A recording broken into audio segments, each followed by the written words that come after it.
Hi, my name is Ashraf Ismail, Game Director of Assassin's Creed 4 Black Flag, and I'm very proud to be showing off the Caribbean open world.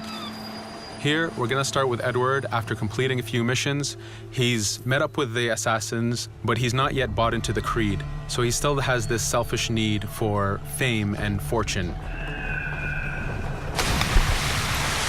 Edward is one of the most unique characters we've created for the Assassin's Creed universe. He is a man who is still trying to figure out who he is in life and what he wants to get out of it. At this point in the story, he still wants that fame, so one way to get it is to complete these assassination contracts. This is a way to make money and to gain a bit of notoriety. So here we go. We have 2 targets to take out, 2 Templar brothers. So we're going to accept the contract, and the world map is going to show us where this contract takes place. So we see here that the contract is actually very close to us. It starts in the village we're in, but as we zoom out, we want to show you the world that we have. Many locations, over 50 locations, centered by Cuba, the Bahamas, and Florida up north. This is a massive world. There's a lot to find and do in this Caribbean Sea.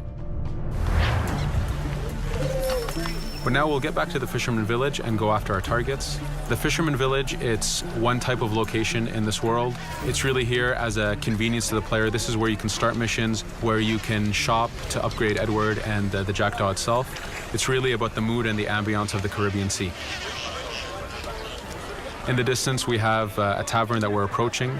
Taverns are places where you can hire crew, play mini games, drink if you wish. But for now, we're going to focus on the targets and take them out.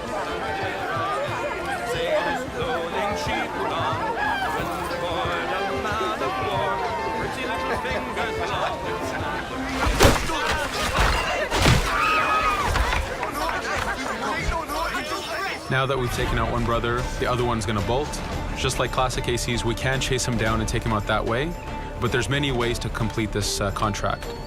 We can use the new free aim system to shoot him this way, to eliminate him that way. We can jump onto the ship and take him out with his crew, but instead we're going to let him escape into the sea and follow him with the Jackdaw. This is your ship. This is the second main character of the game. You're going to have to customize and upgrade the ship as you go on this journey with Edward.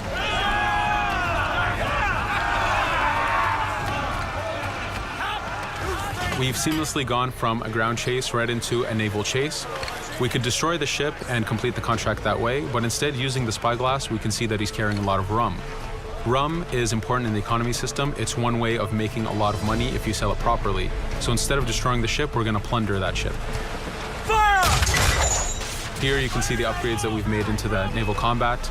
Using the front cannons, you can shoot chain shots to slow down the ship. Using the new round shot mechanic of trajectory aiming, you can aim for the hull and do a lot of damage this way. This specific enemy is what we call a frigate. Frigates are the type of ships that you need to destroy as fast as you can, because the longer the fight lasts, the more damage they're capable of doing. We have other enemy types like the Charger or the Man of War. The Man of War is a massive ship capable of carrying over 100 cannons. These are ships that you really need to upgrade to be able to face. But now that this frigate has been demasted, we can start the boarding. Boarding, it's very important. You are a pirate. This is how you gain cargo. This is how you take on ships. So here we can start the boarding from any orientation or angle we wish. The distance even matters. If you get too close, the 2 crews will just jump right into each other. If you start a bit further, you can jump in the water and go in for a sneak stealth attack. We have 2 objectives to accomplish for this boarding. We can take out the captain, and we need to take out some of his crew. So using the swivel gun, we will efficiently take out a lot of the crew. And now we'll go for the captain using Edward's navigation abilities. Here, again, using the new free aim system, we have a dangerous enemy on the other side taking out our crew. We can easily take him out with a headshot. So what we see here is that 2 ships have come together to create this 3D environment where, using your assassin abilities to navigate, to be stealthy, you can take the advantage and get the kill by surprise. Now that we've taken out the captain, we still need to take out a few of the crew members to complete this boarding. Now that we've plundered the ship, we're going to gain that rum that we saw earlier, but we're also going to gain ammo and crew members and some gold. With every boarding, there's 3 options that you can do with that ship. You can gain crew members, you can send the ship to your fleet if you wish, or you can salvage a ship to repair the Jackdaw if you took too much damage in the fight. In this case, since we did well, we're going to send the ship to our fleet. Now that we're back in the Caribbean Sea, we needed to make sure that every minute something is being advertised to the player, something new for the player to do. In this case, we have this uncharted location. These are what we call playas. We have over 75 of these in the Caribbean world. Every playa has something very important for the player to find, something that will help in upgrading Edward or the Jackdaw. So it's in your advantage to explore these locations.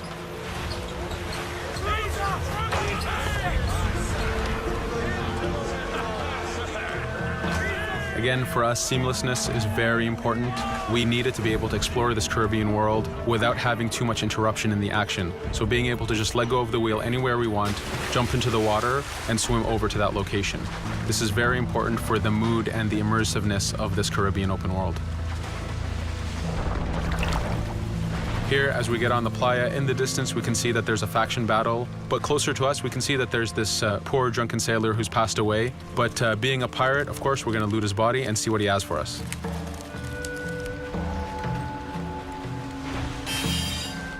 So we found a treasure map. This treasure map is asking us to go to an island called Mysteriosa. Every time you find one of these, you know that you're going to find a treasure that is linked to the progression of the Jackdaw or Edward, so they are very valuable. Here we're going to take a look at that faction battle. We have a British ship facing off against a Spanish ship. We could jump in and take advantage of this opportunity, allowing each ship to weaken the other and for us to plunder both. But now we're going to make our way back to the Jackdaw. Again, this is the second main character of the game. There's a lot of customization and a lot of upgrading to do on the Jackdaw. You can upgrade all the weapons to fit the playstyle you wish.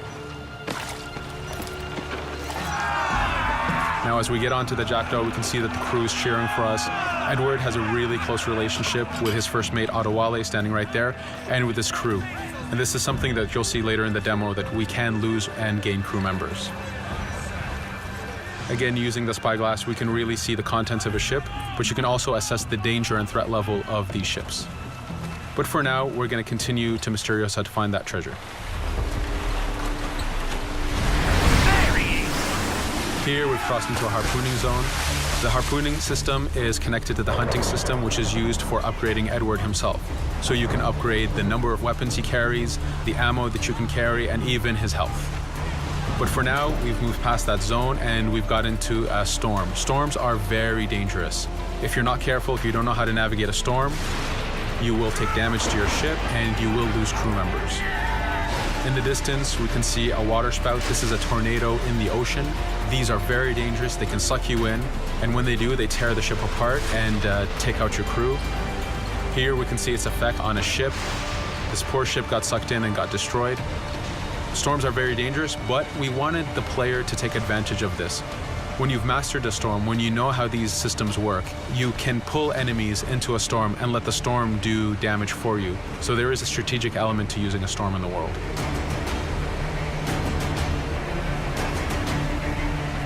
Here we can see that the storm is dying down a bit, but there's still this torrential downpour. It was very important for us to get the real mood of and atmosphere of the Caribbean in the weather cycles and in the daytime cycles.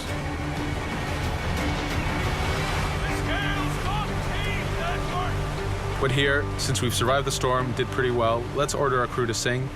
Sea shanties are a part of this game. It's a collectible that you can find in the world. So the more you find, the bigger playlist you have for your crew.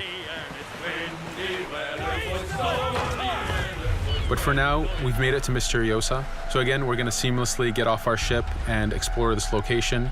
Mysteriosa is a Mayan ruin. Mayan ruins are heavy with stealth and navigation capacities. There's a lot of treasures and hidden discoveries to be found in these locations.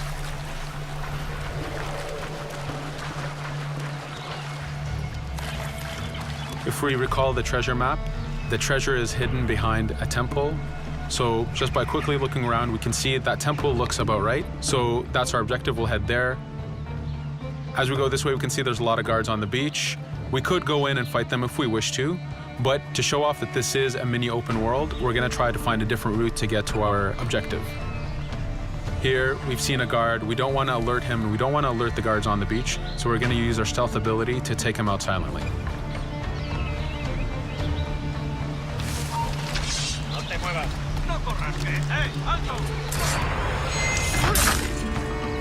With AC3, we were able to push the navigation in the frontier. which means using natural environments like trees and rocks and so on. Mayan ruins are the perfect place where we mix man-made structures and these natural environments.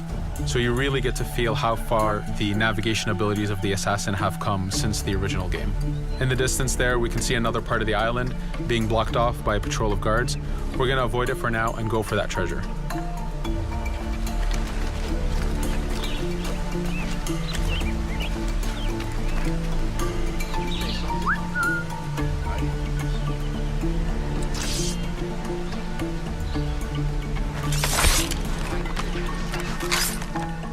It's important for us to be able to give the players new tools, specifically for stealth. In this case, we have the blowpipe. Using the berserk darts, you make your enemies go crazy. Effectively, this means that they'll attack anything and everything in sight, including their own friends, animals, or Edward if he was in the way. So you do have to be careful with how you use it. But now that we've caused a distraction, if we happen to fall down there, at least there's already a bit of damage done for us. But using our navigation skills, we're able to get past that area without any trouble. There in the distance, you can see the jackdaw placed exactly where you left it when you got onto this location. It's really important for us to show the beauty of this Caribbean world. The Caribbean has some amazing vistas, and we pushed ourselves to replicate this in the game.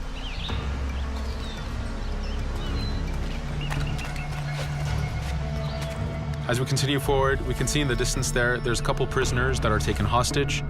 This is a scenario that you need to use stealth. If you're detected by those guards, they will kill the hostages. So in this case, it's to your advantage to use the environment to figure out how you can take out those guards without being detected. In this case, it's 2 guards, so it's not too hard. There are other scenarios where you have more guards and you have to figure out how you can take all of them out at the same time. Now that we've freed these prisoners, they are more than happy to join our crew. This is just one way of gaining crew members. As mentioned earlier, there's the taverns. There's actually many different setups of gaining crew.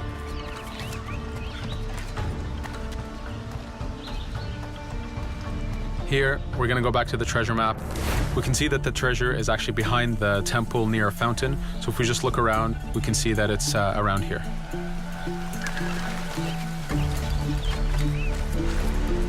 Now that we've found the treasure, what we've actually found is a blueprint. Blueprints are incredibly valuable for the upgrading of the jackdaw. This is how you can upgrade the biggest and most devastating upgrades of the ship. So here we're approaching a reach high point. Just like classic ACs, synchronizing with a reach high point reveals the contents of a location and the map itself. But as an added feature, because this game world is so huge, there are many different locations, this also becomes a fast travel point. So now you can, by synchronizing, now you can come back here anytime you wish to collect those treasures that we passed up a bit earlier. Here we've reached the end of the demo. This was a tease of the open world that we have. We're very excited to be able to show off this game and to let you play it very soon. Thank you for joining us.